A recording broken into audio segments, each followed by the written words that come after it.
And learners अस्सलाम वालेकुम to all of you. हम पढ़ रहे थे लेसन ग्लोबल वार्मिंग। आज हम उसके सवालात करने जा रहे हैं। तो इसका फर्स्ट क्वेश्चन जो है that is why has the earth's average surface temperature increased. तो answer of the first question is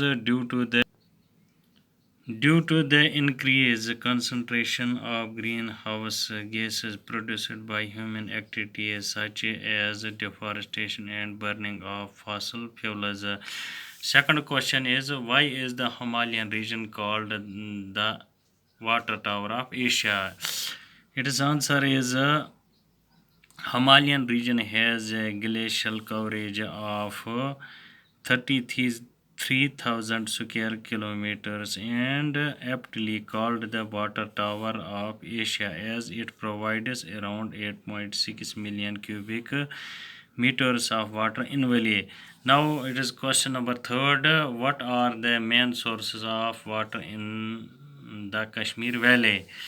Its answer is the main sources of water in Kashmir Valley are floodplains, lakes, high altitude Himalayan lakes, rivers of the Indus system, wetland ponds, snow-fed streams, springs, reservoirs, etc.